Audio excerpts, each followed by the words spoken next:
Estamos en Monitor Económico. Hoy tenemos una entrevista exclusiva con el señor Fabricio Operti, el gerente del sector de comercio e integración del Banco Interamericano de Desarrollo. Es un gusto para nosotros en el canal poder compartir esta charla en esta breve visita que tuvo por Paraguay. Así que, don Fabricio, ¿cómo le va? Muy buenos días. Un gusto estar aquí y muchas gracias por la oportunidad de conversar con ustedes y con la audiencia. Bueno, brevemente te consulto el motivo de tu visita a Asunción, de verdad, como para poder ir entrando en tema también, porque después queremos hablar sobre el tema de comercio internacional.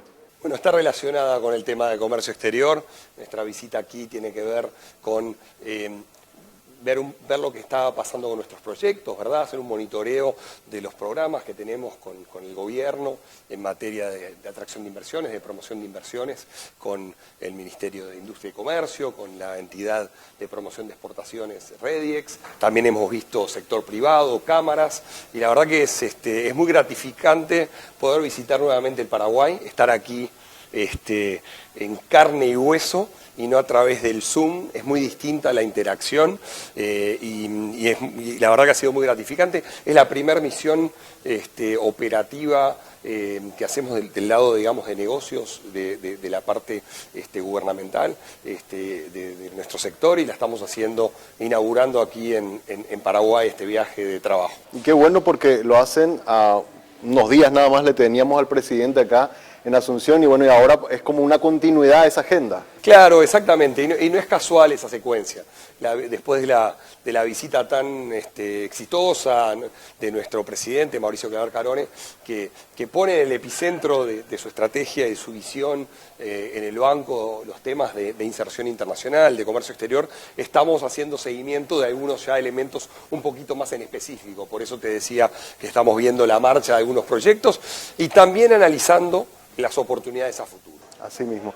Entrando un poco en el tema del comercio internacional, nosotros en 5 días somos un diario especializado en finanzas, en comercio, y nos preguntamos, la cuestión de la pandemia cambió mucho la manera de trabajar, cambió muchas realidades, y en el comercio internacional, bueno, vimos que algunos países, como para protegerse, se cerraron un poco más, ahora se están volviendo a abrir. En la opinión de usted, ¿cómo ha visto esa transformación en el comercio internacional a nivel global y también a nivel regional? Muy buena tu pregunta, podríamos estar días hablando del tema, pero a ver, para poner un poco en perspectiva, la contracción del comercio en la pandemia fue importante, fue alrededor a nivel global, alrededor del 9%, pero fue mucho menor a lo esperado. Al principio de la pandemia, la OMC, la Organización Mundial de Comercio, y muchos otros analistas esperaban una contracción entre 20 y cercana al 32%, ¿verdad? Y eso no ocurrió. Y eso, digamos, obviamente esa contracción fue importante, pero fue mucho menor, por ejemplo, a la que ocurrió en la crisis financiera del año 2008-2009. Entonces, eso por un lado, efecto negativo, pero menos del esperado. Y en el caso de Paraguay, aumento. Paraguay, una historia, digamos, inusual y en ese sentido positiva, porque aumentaron las exportaciones un 7%, de hecho, en el año de esta caída del comercio internacional. Eso para poner en perspectiva. ¿Cómo afectó? Hubo una aceleración, ¿verdad?, de la digitalización que hubiera tomado, algunos analistas, inclusive empresarios del sector tecnología, dicen que hubiera tomado más de 10 años esta aceleración digital que hemos tenido.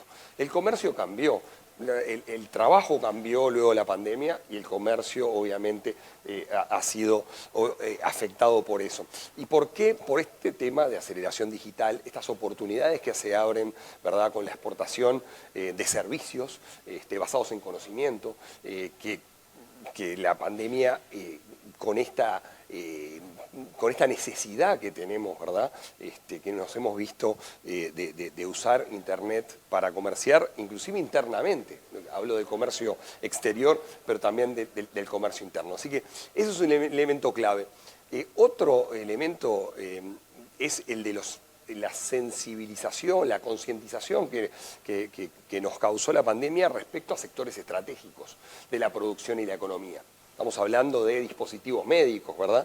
Fue lo más aparente y lo más visible en la pandemia, pero también hablamos de, obviamente, de medicamentos, ni que hablar de vacunas, de alimentos, de sectores estratégicos relacionados con la energía también, que, como sabemos, están siendo priorizados por ciertos países en el mundo, incluido Estados Unidos. La administración Biden ha identificado una serie de sectores que ha denominado estratégicos y donde creemos que en esa reconfiguración incipiente de cadenas de valor hay una oportunidad muy importante para nuestra región.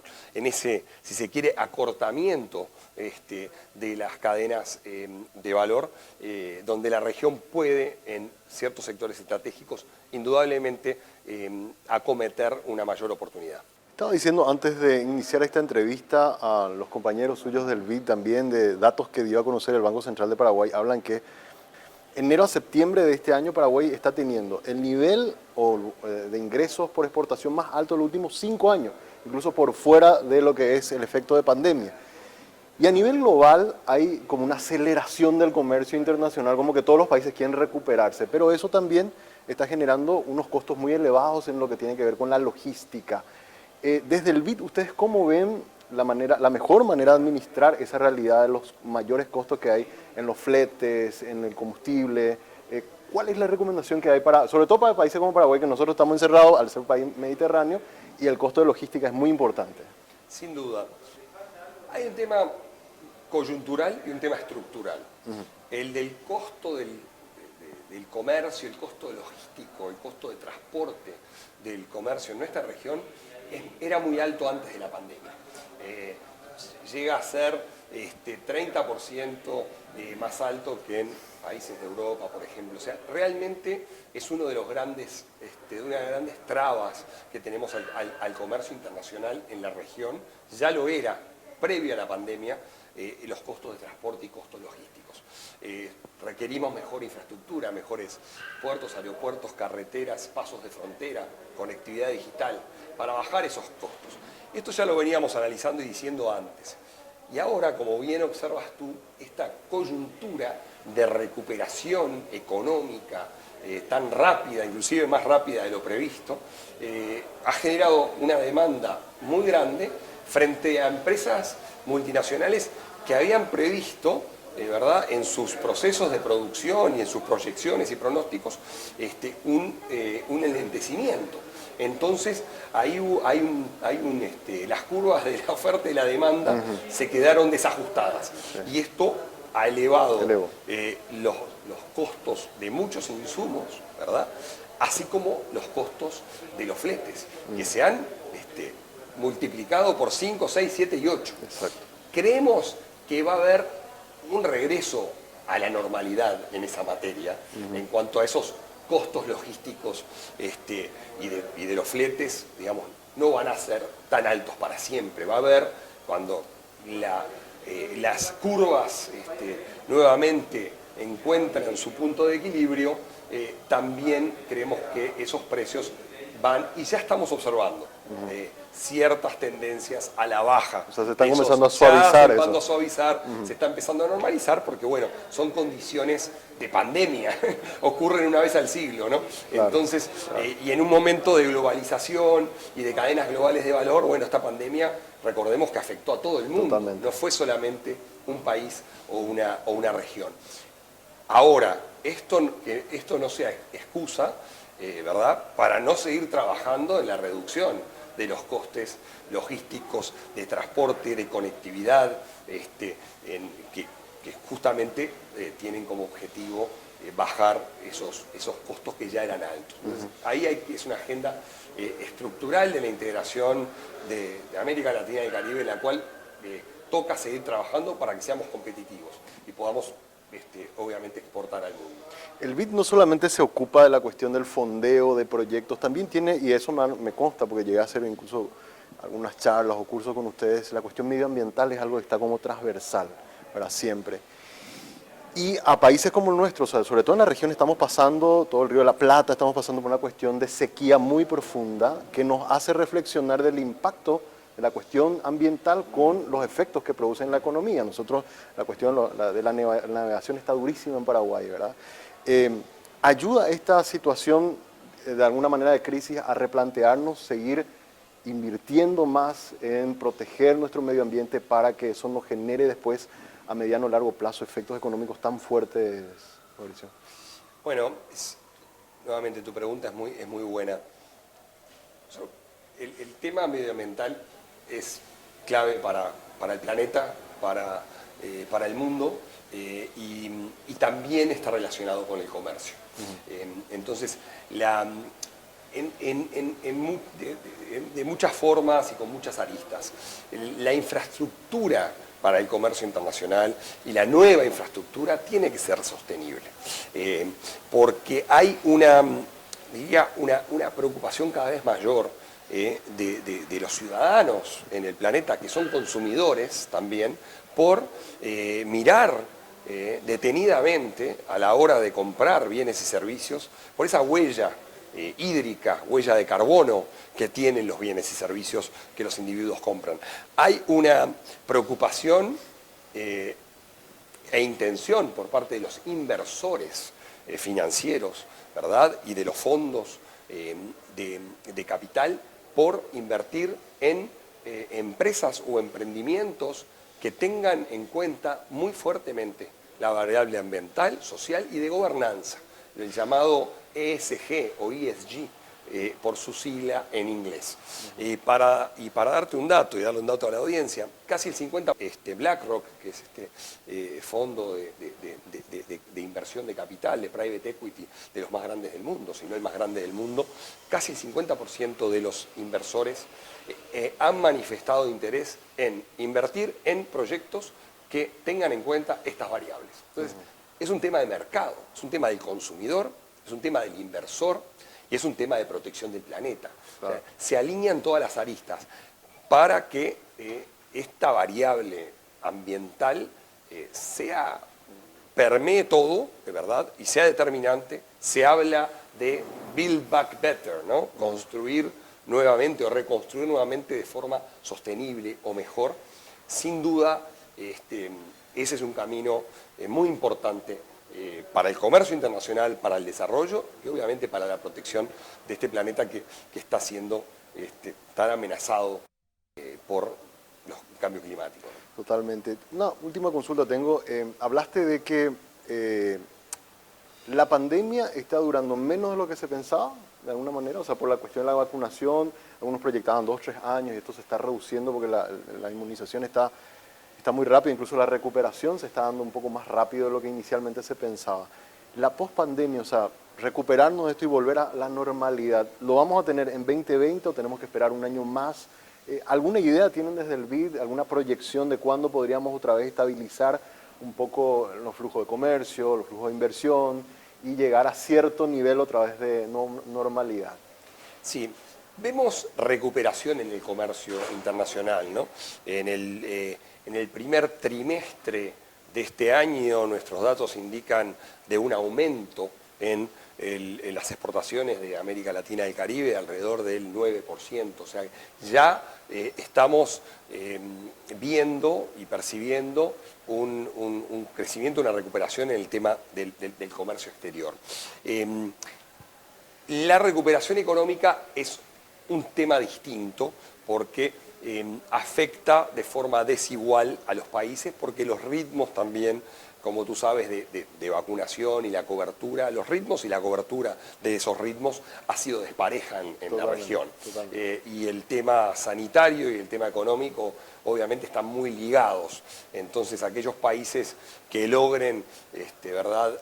Niveles de vacunación más masivos son aquellos que también el movimiento económico va a empezar a notarse. Entonces, eso aún en la región y en el mundo es algo desigual. Uno ve, sí, recuperación económica en los países que han vacunado, en los países desarrollados, sobre todo, en nuestra región un panorama más desparejo. Pero, viendo el vaso medio lleno y no medio vacío, hay que aprovechar las oportunidades también que se generan en una crisis de este tipo. Trabajar mucho en nuestra gente, en nuestro capital humano. Paraguay tiene la población más joven de América del Sur. Ese capital humano y talento que está pronto para entrenarse, reentrenarse. Hay una serie de disciplinas cada vez más dinámicas, más cambiantes, relacionadas con la economía del conocimiento, con la tecnología.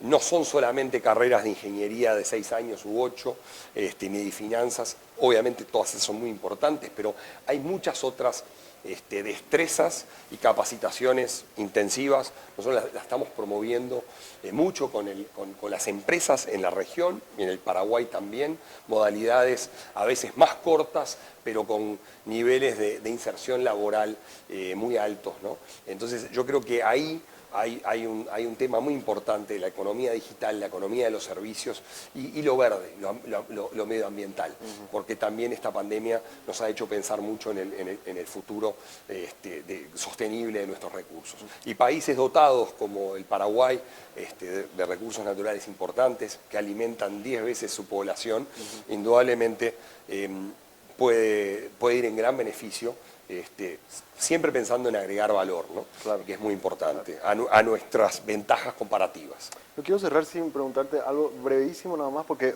citaste una serie de desafíos que tenemos y como estás visitando Paraguay y conoces un poco ya incluso sé que estás viniendo después de un tiempo otra vez a nuestro país, ¿estamos nosotros caminando hacia eso? ¿Ves que hay avances en Paraguay hacia todos esos desafíos que planteaste, Fabricio? Paraguay presenta una serie de condiciones muy importantes y muy amigables para la inversión, y las empresas y los países cada vez ¿verdad? Lo notan más. Un desempeño económico muy positivo en la pandemia, donde el país crecieron las exportaciones, como decíamos antes, un ambiente de negocios muy amigable, con una serie de incentivos muy importantes a la inversión, una serie de regímenes de incentivos muy favorables para el inversor, una población joven, una ubicación estratégica al lado de países grandes. Yo soy un país pequeño, el Uruguay, así que comparto ese tema de país pequeño al lado de países grandes, ¿verdad? Que son grandes mercados para nuestros bienes y servicios. O sea que el Paraguay indudablemente tiene una serie de condiciones muy importantes. Por otro lado, vemos, sí, una voluntad y una serie de acciones específicas en favor de acometer estas oportunidades. En los temas de inversión, en los temas de comercio, nosotros estamos trabajando aquí. Nuestros programas en el Paraguay, en materia de promoción de exportaciones, por ejemplo, cada dólar invertido ha generado $65 de exportaciones. Cada dólar invertido en los programas de atracción de inversiones ha generado $49 de inversión. O sea, vaya si tienen buen retorno esos recursos, ¿verdad? Invertidos en estos sectores. Ahora, mirando un poquito más, haciendo el doble clic, hay ciertos sectores de ventaja, ¿verdad? Y de oportunidad que el Paraguay debe y puede empezar a mirar. Los servicios profesionales basados en conocimiento, los servicios médicos, el tema de la economía plateada, para, ¿verdad? Por el pelo plateado de los que se quieren venir a retirar o a semi-retirar al Paraguay, obtener una serie de servicios médicos y de calidad de vida. Bueno, ese es un sector de crecimiento en el mundo y Paraguay ahí creemos puede captar oportunidades. El sector farmacéutico, dispositivos médicos, que cada vez es más estratégico en la región, creemos que ahí hay una oportunidad para el país. El sector agroalimentario con valor agregado, todo el tema, por ejemplo, ambiental que hablábamos, de huella hídrica, de huella de carbono en los alimentos, certificaciones también, gluten free, fair trade, kosher, halal, o sea, agregar valor a esa oferta alimentaria nos parece un camino muy importante. Y obviamente sectores como el textil también, donde Paraguay ha tenido una trayectoria, pero con ese, vuelvo a insistir, ese resguardo de la variable ambiental, social, de gobernanza, que tiene que empezar a permear el ADN de la oferta exportadora del Paraguay en todos sus sectores. Excelente. Fabricio, te agradezco mucho que en este breve paso que tuviste por Asunción nos permitiste poder tener esta entrevista para el Canal 5 Días. Un placer, mucho gusto y encantado de volver cuando estemos de regreso por aquí. Muchas gracias. Hacemos una pausa. A la vuelta seguimos con más de Monitor Económico.